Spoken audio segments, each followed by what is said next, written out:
Assalamualaikum warahmatullahi wabarakatuh. Apa kabar antum hari ini? Alhamdulillah, luar biasa. Allahu Akbar. Yes. Bismillahirrahmanirrahim. Hari ini Ibu akan menjelaskan materi baru untuk pelajaran IPA, yaitu di bab 5 tentang magnet. Silakan antum buku paketnya dibuka halaman 64. Di sana ada sifat magnet. Silakan antum simak ya. Yang pertama, magnet bisa menarik benda dari bahan-bahan tertentu. Nah, antum perhatikan gambar di samping ini. Silahkan, di buku paket juga ada.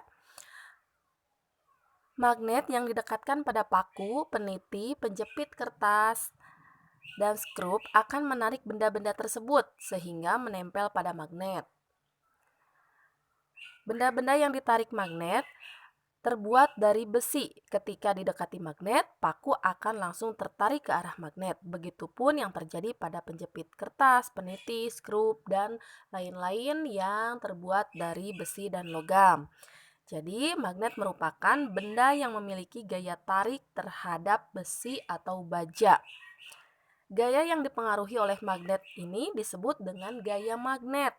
Tapi, tidak semua benda dapat ditarik oleh magnet.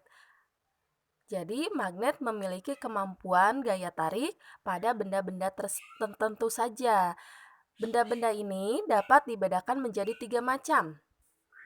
Nah, perhatikan ya. Berdasarkan kemampuan ditarik oleh gaya magnet, benda dibedakan menjadi 3 macam. Ada ferromagnetik, paramagnetik, dan diamagnetik. Apa yang dimaksud dengan ketiga macam jenis benda itu? Yang pertama, ferromagnetik, yaitu benda yang ditarik dengan kuat oleh magnet.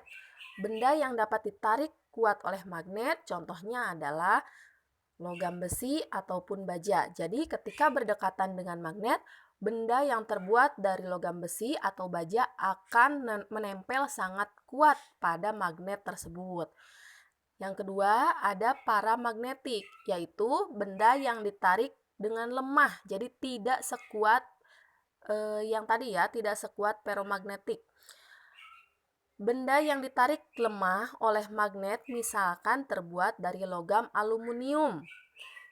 Contohnya bisa seperti panci. Nah, itu tidak terlalu kuat ketika berdekatan dengan magnet, daya tariknya tidak terlalu kuat.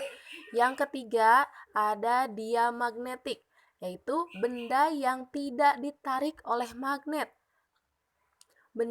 Jadi, ketika benda tersebut berdekatan dengan magnetnya, jadi tidak menempel. Apa saja benda itu? Contohnya yaitu kayu, kertas, plastik, dan kaca. Benda-benda ini ketika ditempelkan pada magnet tidak akan menempel. Nah, yang kedua, magnet memiliki kutub. Perhatikan gambar yang ada di bawah ya. Nah, gambar magnet yang berwarna hitam dan merah ini. Benda-benda yang dapat ditarik magnet ternyata menempel pada ujung magnet. Hal itu disebabkan gaya magnet terbesar terletak di ujung magnet.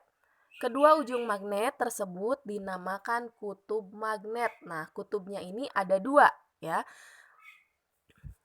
Magnet mempunyai daya tarik terbesar pada kutub-kutubnya. Apabila magnet dapat bergerak bebas, maka kutub magnet akan mengarah ke utara dan ke selatan saja.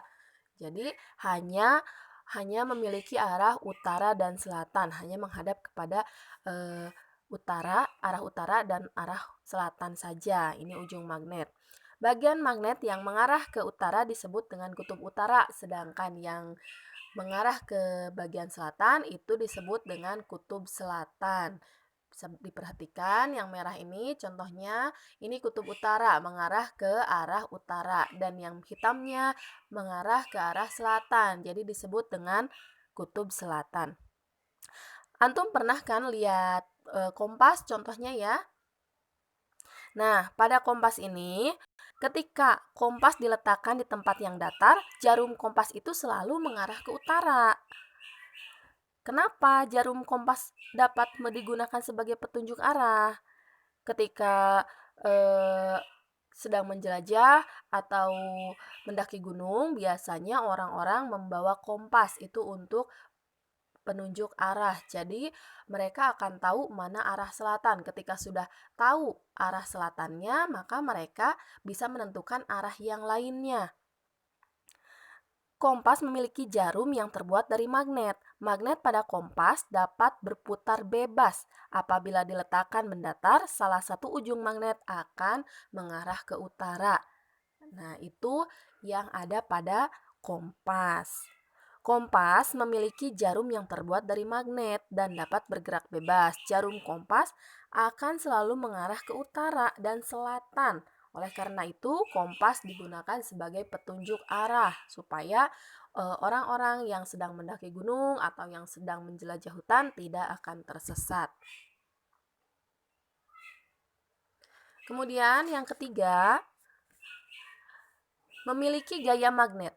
Gaya magnet adalah gaya yang ditimbulkan oleh magnet. Gaya magnet menyebabkan benda-benda memiliki sifat magnetis, tertarik oleh magnet. Jadi benda-benda yang contohnya tadi seperti ferromagnetik dan paramagnetik itu bisa menempel pada magnet. Gaya magnet dapat menembus benda-benda tertentu. Benda-benda apa saja yang dapat menembus magnet? Nah, jadi tidak semua benda bisa ditarik oleh magnet ketika ada penghalang.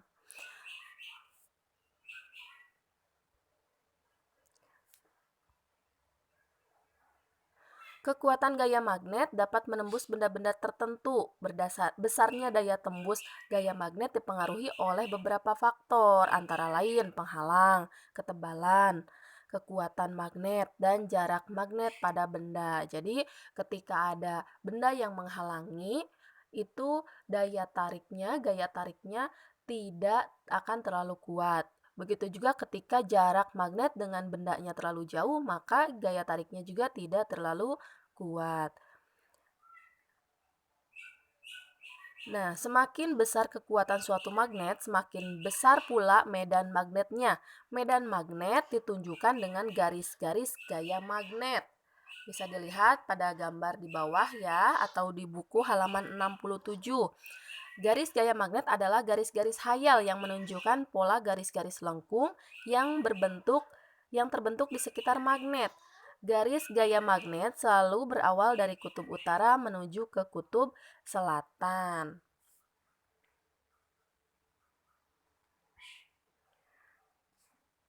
Kemudian, yang keempat, menarik atau menolak magnet lain.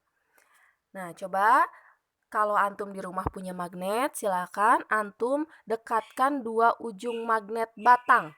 Misalkan antum punya dua buah magnet ya yang berbentuk batang, antum dekatkan kedua ujungnya. Apa yang akan terjadi? Nah, kedua benda ini akan tarik-menarik jika ujungnya berlawanan arah. Contoh di gambar yang sebelah kiri nih.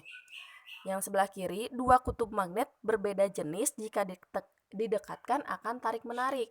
Yang warna merah itu ujung utara, yang warna birunya selatan ya, kutub selatan. Jika didekatkan maka akan tarik-menarik. Nah, berbeda halnya dengan gambar yang sebelah kanan. Itu dua kutubnya jadi sejenis, selatan dengan selatan. Jika didekatkan, maka magnet akan saling tolak-menolak. Jadi, kesimpulannya, kutub magnet ini akan tarik-menarik jika berlawanan jenisnya. Utara dengan selatan itu akan tarik-menarik dan akan tolak-menolak jika satu jenis, misalkan utara dengan utara atau selatan dengan selatan. Nah, itu yang bisa Ibu sampaikan untuk hari ini. Silakan antum bisa mengulang lagi video ini atau membaca bukunya ya sampai halaman 67 dari halaman 64. Sekian dari Ibu. Wassalamualaikum warahmatullahi wabarakatuh.